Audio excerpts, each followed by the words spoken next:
Check out the latest from the WYXR Podcast Network. Just Bluffin' is a Memphis-centric podcast from Campfire Collective, featuring interviews with Memphis community leaders and more. Hello, hello. I'm so glad we have this time together. I'm SunAh Laybourne. I am a professor, scholar, connector, and avid reader. I've always loved learning about what's happening in our social world and sharing that knowledge, especially over a good cup of coffee. And so here we are. Each week on Let's Grab Coffee, I catch up with experts from across the country who are investigating our most pressing social issues and common curiosities.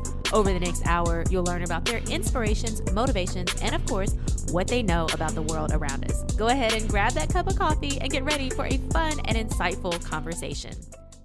Today, I'm revisiting a conversation I had with Dr. Victor Ray shortly after the release of his book on critical race theory, why it matters, and why you should care. Dr. Ray is the F. Wendell Miller Associate Professor in the Departments of Sociology and Criminology and African American Studies at the University of Iowa and a non-resident fellow in governance studies at the Brookings Institution. His work has won multiple awards, including an Early Career Award from the American Sociological Association section on racial and ethnic minorities, and the Theory Prize from the American Sociological Association's Theory section. Dr. Ray is also an active public scholar, publishing commentary in outlets such as The Washington Post, Harvard Business Review, and Boston Review. His work has been funded by the Ford Foundation and the National Science Foundation. While this chat took place last summer, I find it just as important now as it was then, especially given Tennessee's expansion on its divisive concepts bill. In this conversation, Dr. Ray and I chat about his book and what critical race theory is, why it matters, and of course, why you should care. Well, welcome, Dr. Victor Ray. Thank you so much for joining us this morning. Yeah, thank you for having me. I'm happy to speak with you. Yes, I am so excited. First of all, I was super excited to see you writing this book, and we'll talk a little bit more about how the book came to be in a moment. But I just have to say, and I think you know this, I am a big fan of yours and a big fan of this book. I got a chance to read it. The book is absolutely amazing, which I knew it would be because you are amazing. So the book had no choice. But I just want listeners to know that the book, straight off the bat, I want the listeners to know the book is super easy to read. I think it's very, conversational, and it's breaking down this concept that, again, has kind of been in the public conversation for over a year at this point, but that it kind of seems like, okay, but what are we really talking about? And this book really clearly tells us, right, what critical race theory is, why it matters, and why you should care. So kudos to you for really being able to distill this concept down, but also write it in a way where it's interesting, it's engaging, and then folks can actually have some knowledge about this concept and talk about it with a little bit of, authority. Thank you. Thank you. I really appreciate that. For our listeners, could you tell us a little bit just about the story of how this book came to be and how you came to write it? Sure. This book came to be really in response to the moral panic that was happening around critical race theory in the country. I have, as I talk about in the book, I have been reading and studying critical race theory for more than 10 years since I was an undergraduate. I use it in my own research, and I was actually prepping to teach a class on critical race theory when Donald Trump announced his executive order banning, quote unquote, banning the concept in the federal government. Mm-hmm. So in response to that, I wrote a short piece for the Washington Post, just outlining sort of some of the basic ideas about what critical race theory was, and I thought that this would eventually die down. Well, it has not died down, right? Right. It is only spread. So a couple of months after the Washington Post piece, I tweeted jokingly that I wanted to write a book about critical race theory, and agent and a publisher reached out to me, and we decided to move ahead with the book. So the goals of this book are a couple of things. One, as you pointed out in your very generous introduction, I thought the public needed a clear, concise explainer on critical race theory. So there are a couple of these from critical race theorists that are older, but they're directed mainly at academics. And I thought this had become a part of the general conversation, and people needed to know what they were talking about with some facts behind it. Yes. So that was sort of one of the goals. The other was to sort of cut through the propaganda around what people were saying about critical race theory. I think critical race theory is one very important tool for understanding and trying to intervene in the pervasive racial inequality in the United States. And the folks who are propagandizing about critical race theory, it was pretty clear to me they weren't interested in intervening with or trying to help racial inequality or fix it. They were manipulating it for political gain. And I wanted to try and intervene in that. Mm-hmm. Yes. And I mean, I think you have done such a great job at meeting both of those goals in this book. And I just love how you said, I'm just on Twitter talking about how, I'd love to expand on this. And, I love this idea of putting these ideas out there, one, about critical race theory, but also this desire to create kind of like a primer, something that someone could have on their nightstand and kind of read, kind of throughout the week and really understand it versus, and of course, I'm familiar with some of these critical race theory primers that we have in the academic setting, whereas it's like, okay, I'm not trying to get a PhD. I'm just trying to understand what this word is and how it's relevant to my life. And to your credit, that's exactly what you do in this book, is kind of break down what critical race theory is, how it started, but then also how we see it happening in our own lives. And so I think that's part of what makes it accessible, with all of the, contemporary examples that you give that, again, are things that are impacting people right now. So let's kind of jump into this a little bit more. Okay, so what is critical race theory? So I answer this question in two ways. So critical race theory emerged to explain the not sort of failures of the civil rights movement, but the backlash to the civil rights movement that started to occur in the late 70s and early 80s. And there was a group of law students and law professors, including Derek Bell and Kimberly Crenshaw, who wanted to explain sort of how the law allowed for this backlash, right, in the face of massive civil rights victories. So they got a group of folks together and they started developing a body of literature. And that body of literature that was really based in the law, that body of literature was from the start interdisciplinary, drawing on history, drawing on social science to explain the intractability of racial inequality in the United States.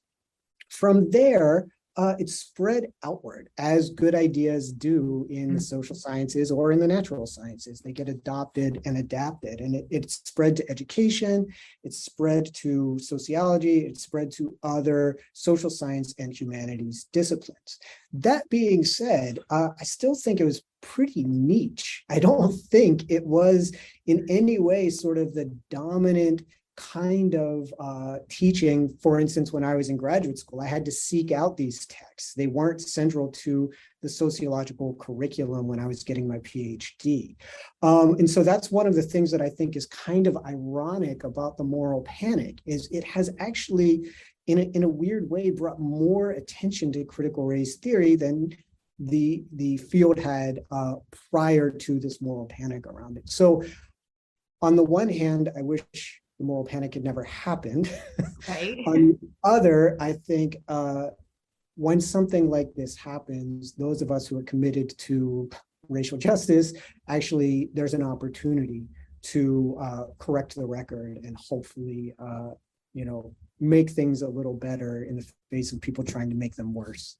Right. Absolutely. And, again, I love this point of, critical race theory is not pervasive throughout higher education, right? As it is being constructed as if, every class is teaching critical race theory and somehow professors are indoctrinating students. And it certainly isn't incorporated in K through 12 education. So could you tell us a little bit more about what critical race theory was meant to do, or maybe even some of the components behind this broader concept called critical race theory?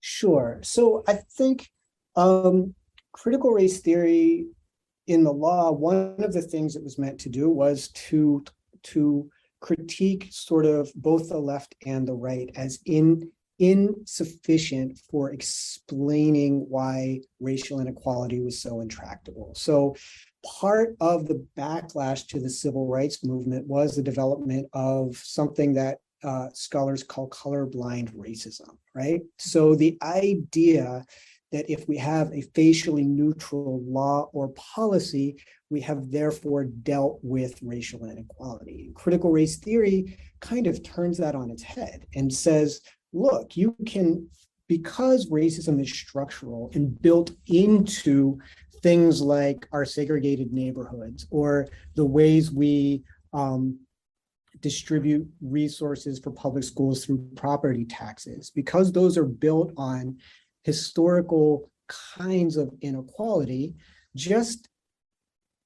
you're not starting from zero. So if you say we are no longer going to take race into account, you are letting that system continue. So there's a quote I use in the book from a Nixon advisor.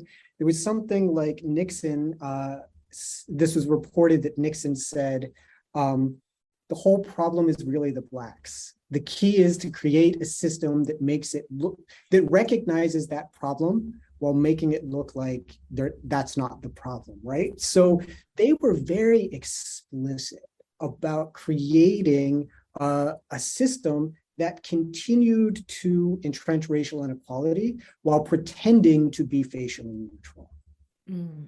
Yes. I mean, I think that's so key. What you said is that we as a society, we're not starting at zero, right? We've had decades and decades and decades of intentional, explicit laws that have encoded racial inequality. And so now it's not simply a matter of having policies that don't explicitly mention race or gender or some of these other axes of inequality, because what we're doing is simply just adding to existing inequalities.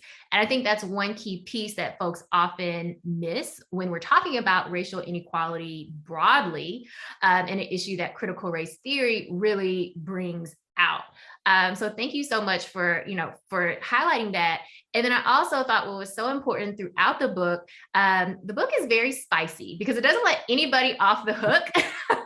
So just as you mentioned how critical race theory very much an analysis of both the left and the right. And throughout the book as well, again, kind of bringing that to the forefront where critical race theory itself is not letting anybody off the hook. And I really appreciate that because I think for readers who maybe have just been listening to the news for understanding what critical race theory is, they're also getting a very biased understanding of what the concept is or what it could do. I agree with that. And so I write about this, I think, in the introduction. One of the things that actually really appealed to me about critical race theory when I was first introduced to it was precisely that critique of not just the colorblindness on the right, but how the left had adopted aspects of colorblindness too, and created the kinds of diversity policies that we see that are largely ineffective, right? And so they give sort of the illusion of an inclusive environment without material resources behind that inclusion that could lead to greater equality, and expecting a kind of assimilation project that is really the opposite of quality, right? Because assimilation often assumes that the assimilating group needs to adopt the practices and cultural mores of the dominant group. So I really liked that part of critical race theory because it felt felt like a deeper critique it sort of eschewed easy solutions to racial inequality.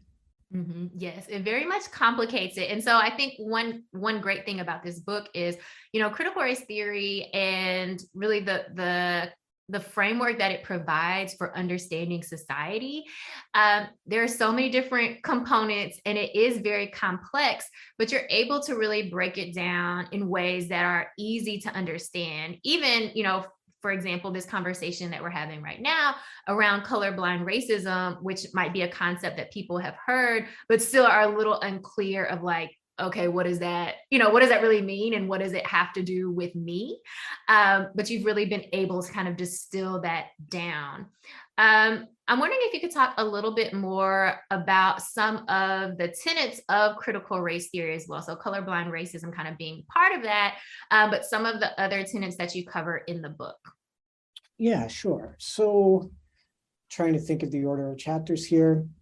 So I'll talk about, one is social construction of race. And I think that that's very important to critical race theory in that you hear this thrown about quite a bit. People say, well, race is socially constructed. And some folks take that to mean we can ignore it. It doesn't matter, right? And I think what critical race theorists are saying is, yes, race is socially constructed. And one of the ways in which it is constructed is through resources, differential distribution of resources, and providing some folks with more resources, some with less, some folks with more opportunities and some with less. And so you'll hear folks say we can ignore race.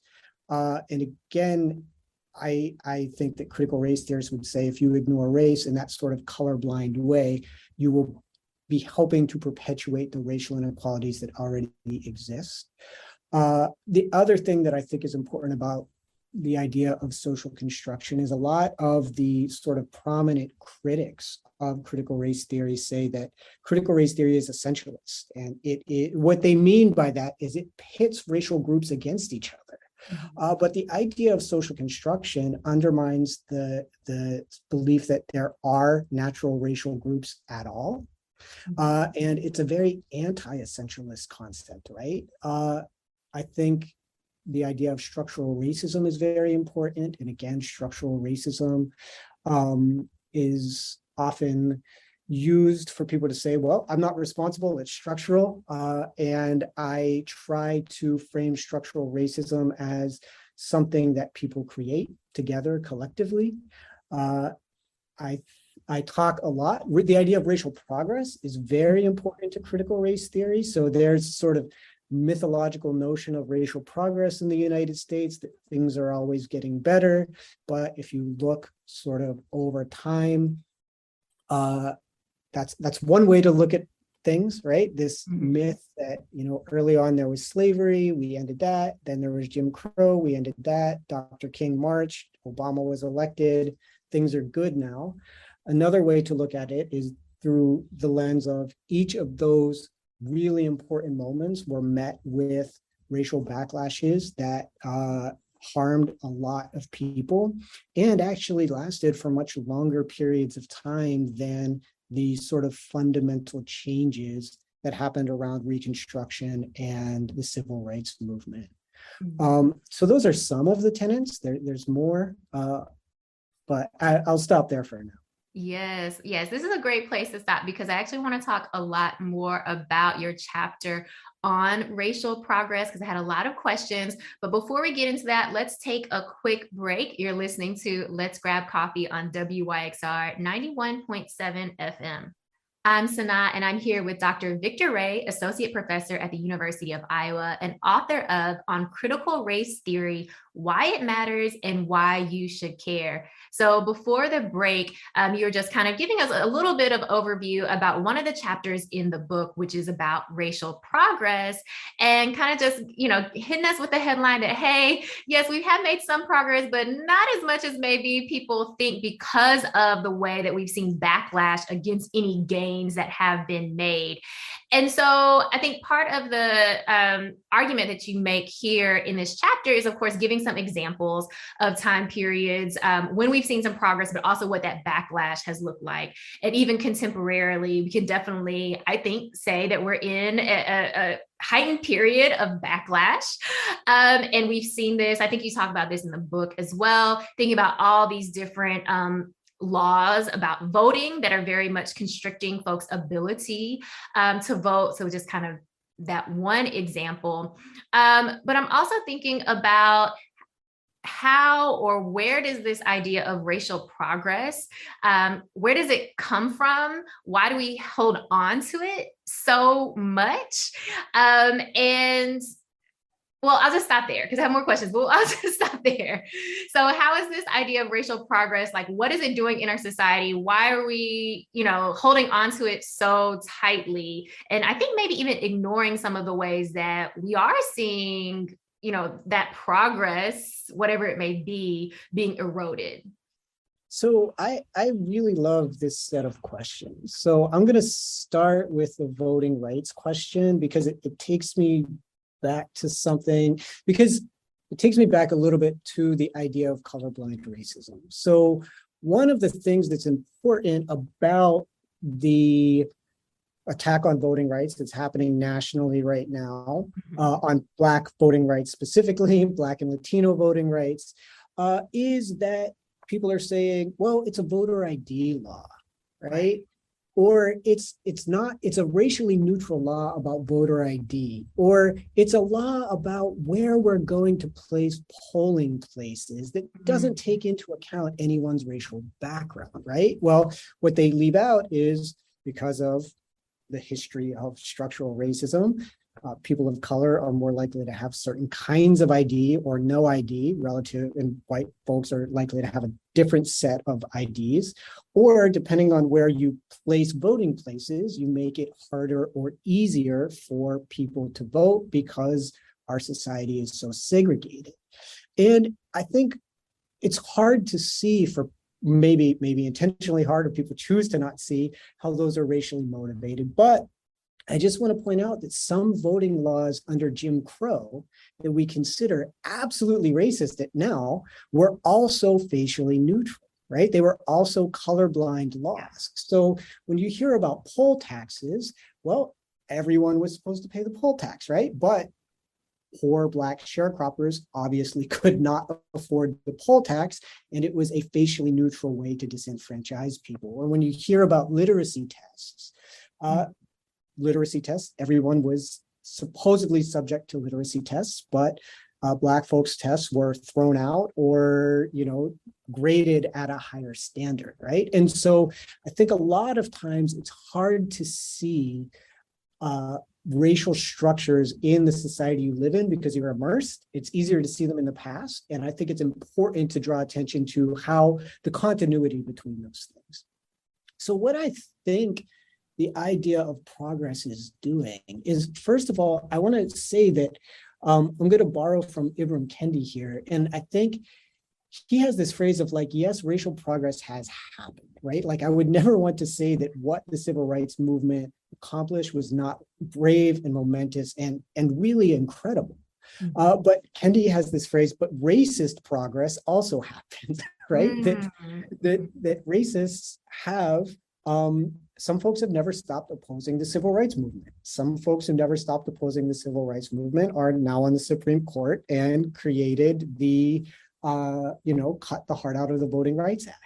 And so when we talk about progress, it's important to think about the reaction, but it's also important to think about like how no victory is ever final, right? So we often, in the US, people want to be like, we solved this problem, we can move on to the next one. And I think that came through very clearly in this last session of the Supreme Court, specifically with the overturning of Roe, something that the justices who overturned Roe said was settled law. You don't need to worry about this, right?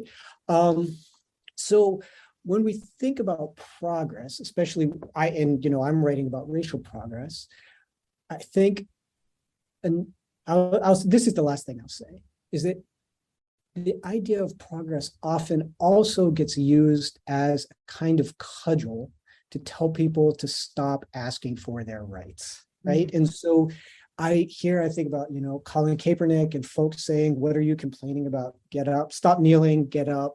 And like he was responding to a well-documented empirical reality of disproportionate police violence, right? And like, it's an empirical question of whether that violence is more or less than in the past, but nonetheless, it is still elevated, and protesting against it is supposedly a protected right.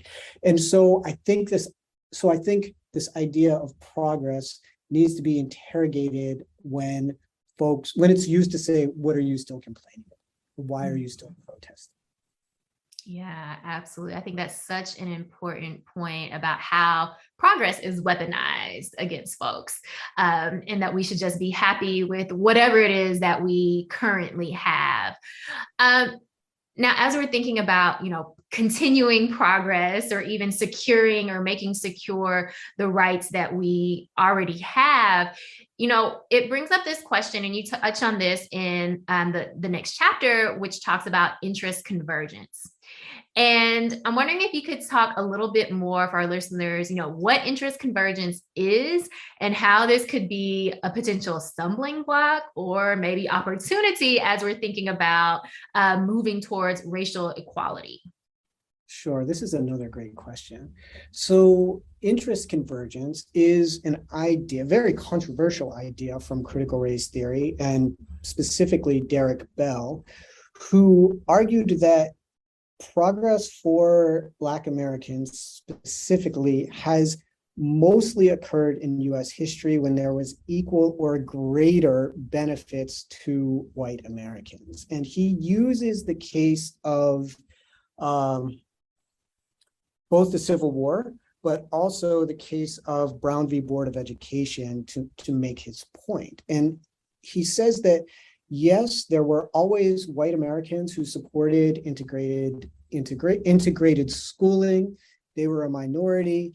That the elite Americans who were able to get Brown through didn't come on board until this Cold War made them, right? Mm-hmm. And so the communist governments were very successfully using racism in America to recruit proxy states, and the State Department and the government recognized that this was dangerous to America's national interests, and so they supported Brown v. Board, right? And so hopefully out of this, right, is when you're thinking about creating policy or social movement tactics or strategy, try and make interests converge. Try and figure out where your group's interests or your group's interests align with, are able to form coalitions with other groups in ways that are mutually beneficial and can create progress. This sort of more pessimistic view of this, and one that I think Derek Bell holds, is that, in that chapter, I believe I talk about what Bell calls the permanence of racism. Mm-hmm. And that these moments of convergence in US history have been sometimes rare, and that when those moments pass, you get the kind of backlash that we were talking about earlier. So I wrote a different piece for Democracy Journal a few weeks ago. It was published that tries to situate the current moral panic in the anti-authoritarian movements around the world. So whereas Bell was saying this convergence happened because of the Cold War, I'm saying, well, there's no longer a Cold War. There's now rising authoritarianism. And that actually makes it easier for the anti-critical race theory folks in the United States and to see the kinds of cases that we're seeing in the Supreme Court, right? The Supreme Court, the sort of like international check on US authoritarianism has fallen away. And so we have rising authoritarianism. Yes. I'm thinking too, as you explain this, of course, it makes sense, right? We would want to expand kind of our coalitions, kind of incorporate more folks, power in numbers, right? But also there are some intense barriers to kind of having multiracial coalitions as well, which you talk about also in this idea of whiteness as property, which I think for some folks might seem very strange, right? Like, what do you mean whiteness is property, or that it maybe confers some sort of rights? But I'm wondering if you could talk a little bit about what it means that whiteness has some sort of benefits or access to resources as we think through critical race theory and how it can be a tool for us to understand racial inequality. Sure. So in that chapter, I'm responding to Cheryl Harris's classic article called Whiteness as Property. And in that article and in the chapter, Harris opens with a discussion of her grandmother, who was a sharecropper from the South, who was light-skinned enough to pass as white, but considered Black in the South. And she moved to Chicago.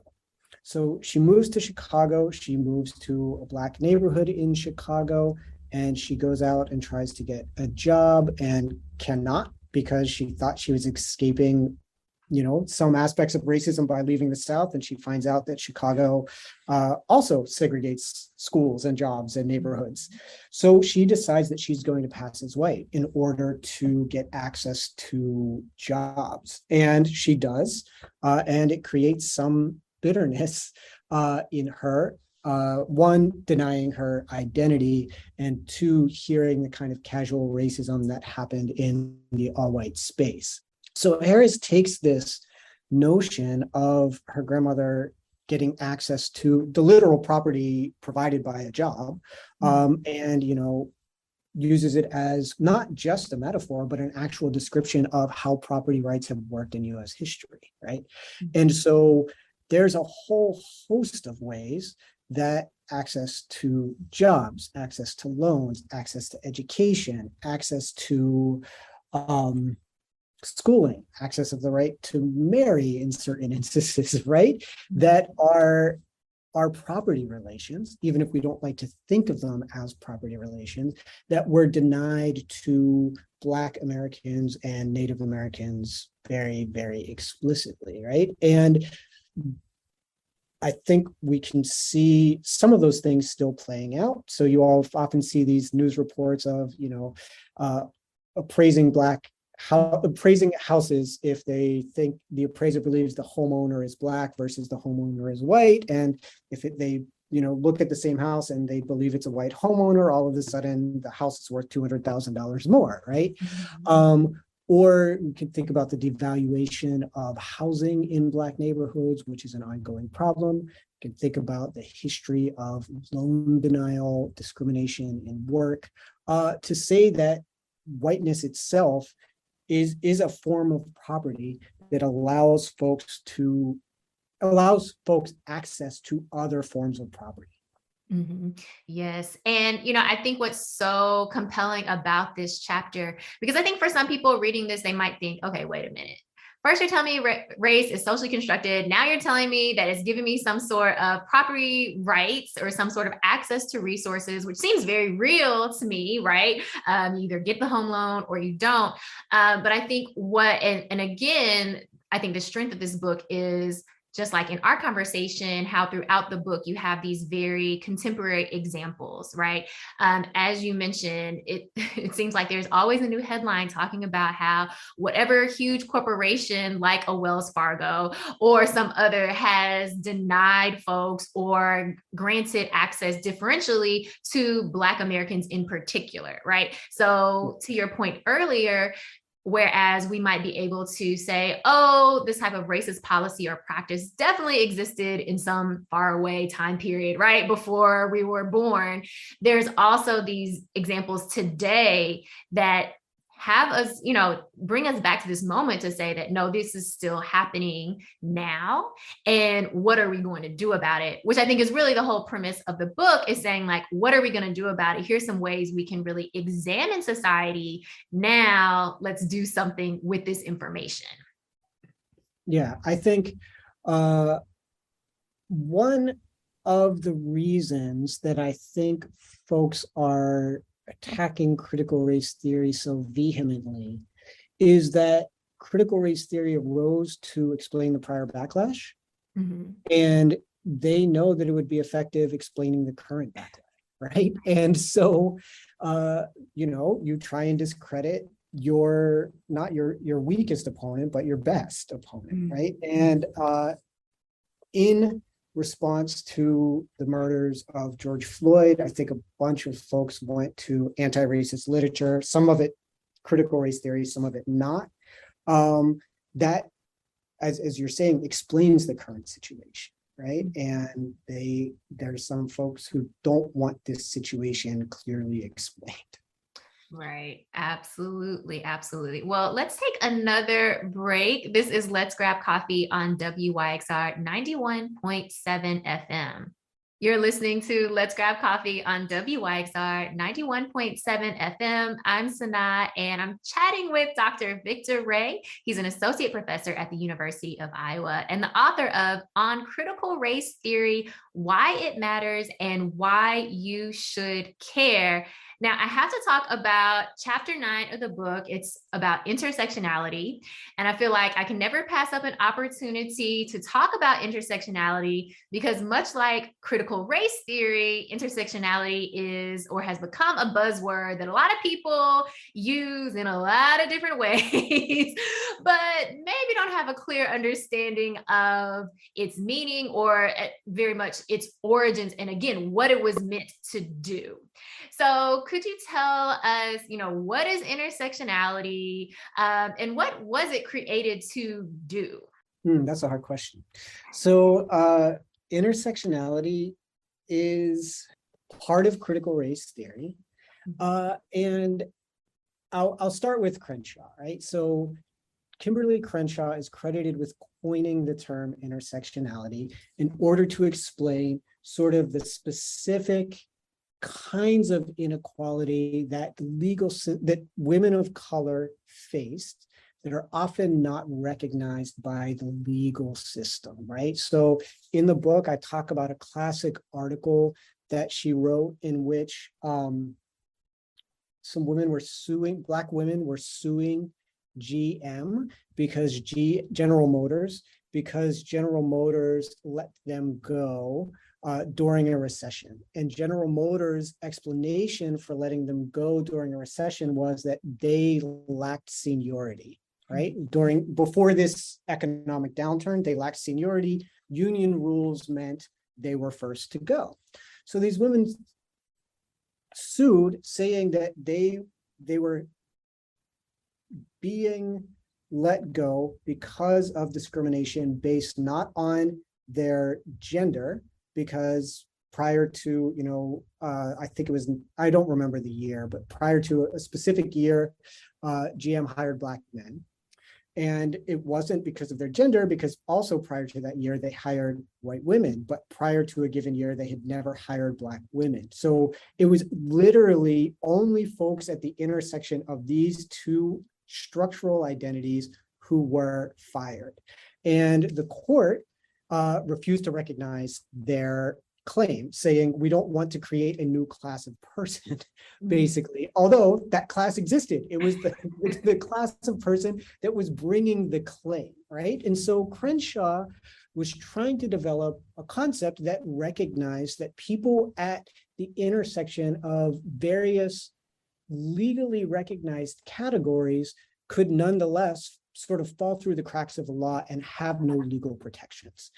But although Crenshaw is credited with the term, there's a long history of Black feminist thought and thinkers who recognize that Black women specifically, and women of color more broadly, faced particular challenges because they lived at the intersection of multiply marginalized categories, right? So that is what intersectionality, how it arose as a concept, and sort of what it was trying to explain. Mm-hmm.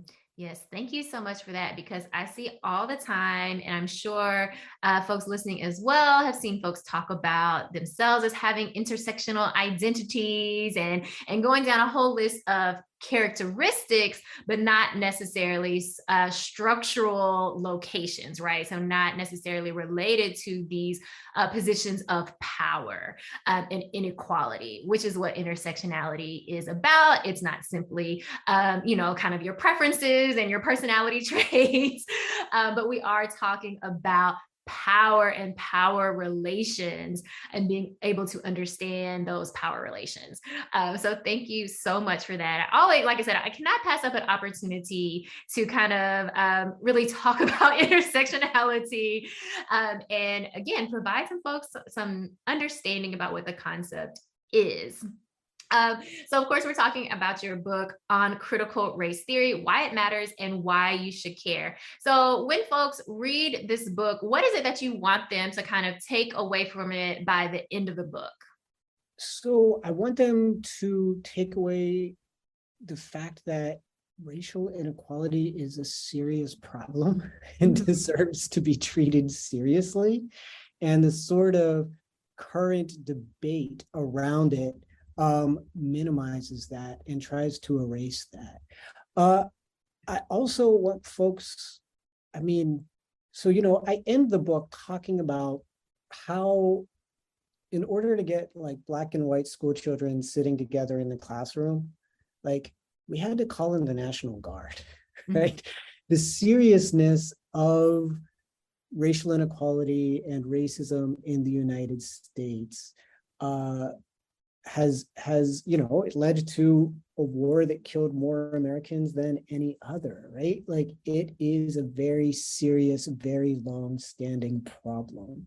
And I think that one of the reasons that folks should care about critical race theory is it is a serious attempt to grapple with that problem. Now, is it perfect? No sort of social theory is perfect. But it is a serious attempt to grapple with that problem. And if we hope to solve our collective problems, we need to approach a problem that has been with us literally since before the country was founded with the seriousness that it deserves. Yes. I mean, I definitely walked away with that from your book. And again, I think part of the power of the book that you've written is because it is so easy to read and immediately applicable, right? You can read the book and you can automatically see the examples that you've given in the book. You can see them in your everyday life. And so you've really made it real, this part of like why people should care, but also why it matters that we understand, critical race theory, and we don't just fall into kind of what maybe talking heads are telling us about what critical race theory is and why we should be afraid of it, right? And so I really, really enjoyed reading your book, and I would love to ask you just a couple questions about the writing process as well. Oh, no. Okay. Yeah, sure. Because I also know, you kind of talk about this, that the book was kind of like a quick writing exercise for you, right? We kind of think about years and years that people kind of take in developing ideas and writing a book, which of course you've been working with these ideas for years and years, but you hadn't already been writing this book. So could you talk a little bit about your writing process and getting something, writing something fairly quickly, and also thinking about the audience that you were, targeting as well? Sure. So I'll say a couple of things about the writing process. One is I wrote the book in about 3 months. But the only reason that was possible is I've been teaching courses on critical race theory for many years. And I drew heavily on my lecture notes and reading notes that I have been using and talking about, and writing about for many years. So there's probably not another topic I could have done it that quickly on. And I guess in terms of the process, you hear a lot, I think, like, write every day. So I think in this case, I didn't have much choice but to write every day. And yeah, I wrote every day, and this was a public book, so it didn't go through sort of a formal peer review, but I did have a great editor at Penguin, Jamia Wilson, who gave me feedback. And as an academic, I did also circulate many chapters to some folks I shouted out in the acknowledgements, who gave me feedback, and just, kept me from going too astray. So I had sort of, I would complete a chapter, send it out, and then start writing the next one like that same day if necessary. Yes, thank you so much for sharing that. Because, I'm finishing up a book right now, and, I hear 3 months and I'm like, oh my gosh, I would just collapse.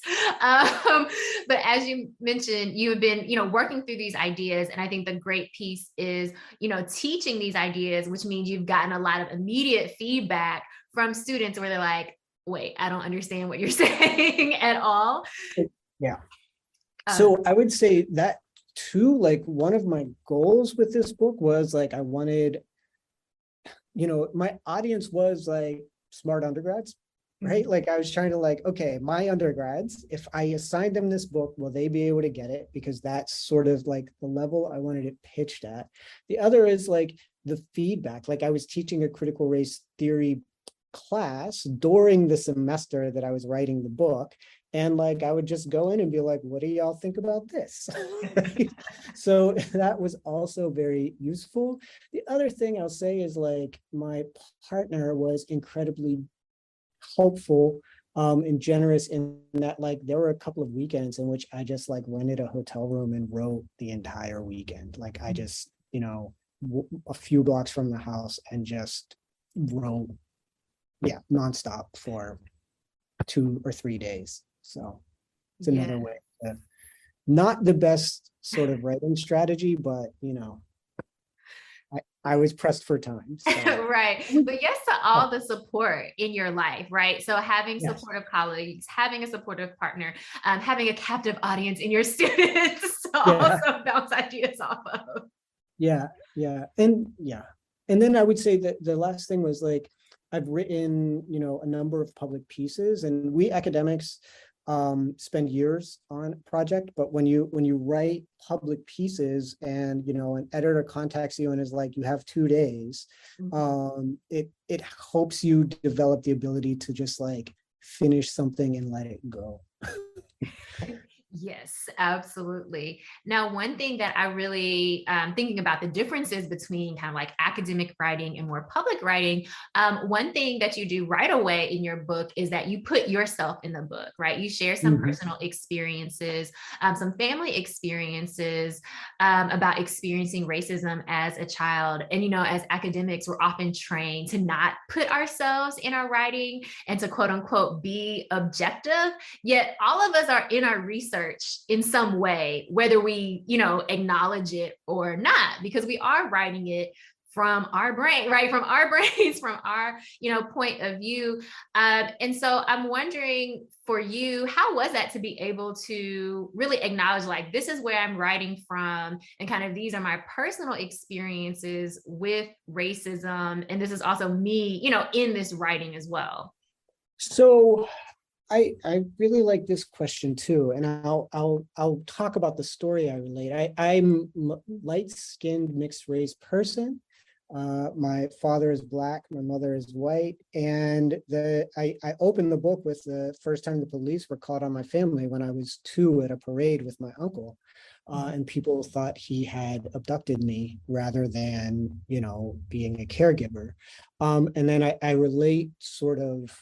That's happened to me a bunch of times in my life, in which the police have stopped my family or my brothers and let me go. And I felt comfortable doing that for a number of reasons, but the biggest one, like my family gave me permission, right? Right.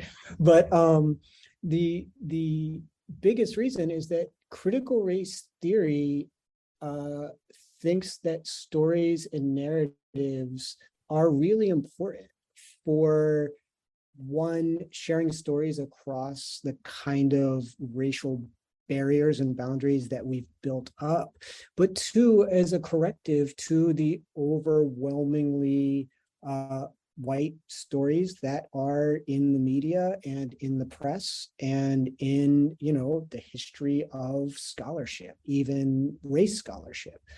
So I felt like writing a book about critical race theory.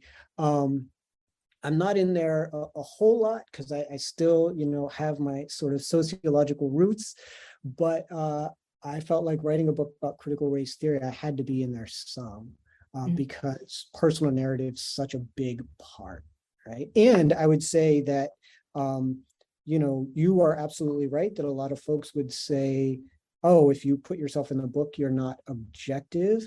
And I would say if that is the case, the long history of racial exclusion of the stories of people of color means that the sort of white canon is also not objective, right? And stories like mine can provide perhaps a very small corrective to that lack of objectivity. Yes, absolutely. All right. I know we're getting close to the end of our time together this morning, but I have one final question for you. After writing a book, on critical race theory and also sharing so many different examples of contemporary racial inequality, what is giving you hope these days? Where is your hope coming from? And maybe where is the hope going? So what is giving me hope these days? So critical race theory gives me some hope. So I think there's a thing that Derek Bell says that is like, he's like, look, racism is probably a permanent feature of the United States. Nonetheless, like struggling against or fighting against this kind of inequality is fulfilling in and of itself, right? And that might not necessarily be hopeful, but I think it does give you some perspective on like where I'm coming from. But I think like to the extent that like progress is possible, I think it's like grounded in social movements that are aimed at sort of making the world a better place. And so those are the kinds of things that give me hope. Thank you so much for that, Victor. And thanks so much for hanging out with us this morning and giving us a little bit about your book on critical race theory, why it matters and why you should care. Thank you, Victor. Thank you so much for having me. This was great. Thank you again to Dr. Victor Ray, Associate Professor at the University of Iowa and author of On Critical Race Theory, Why It Matters and Why You Should Care. This was an absolute joy to read, even though it's a very difficult topic, or at least it's dealing with a lot of difficult topics, I should say. But the way Victor is able to break down this concept and really explain the different components of critical race theory and also bring in these everyday examples, it just makes it so easy to understand. And I think it gives a great framework for also understanding these different debates that are happening about critical race theory as well. So congratulations to Victor for being able to write this book and then get it done in such a short time period. I know this book is going to do a lot of great work out there in the world. For today's positive note, I want to leave you with a quote by James Baldwin that says, "Not everything that is faced can be changed, but nothing can be changed until it is faced." And I thought this quote was just so on target for today's conversation, for also thinking about racial inequality that continues to exist, and also how critical race theory and a book like On Critical Race Theory can help us understand what's happening and also, most importantly, what we can do.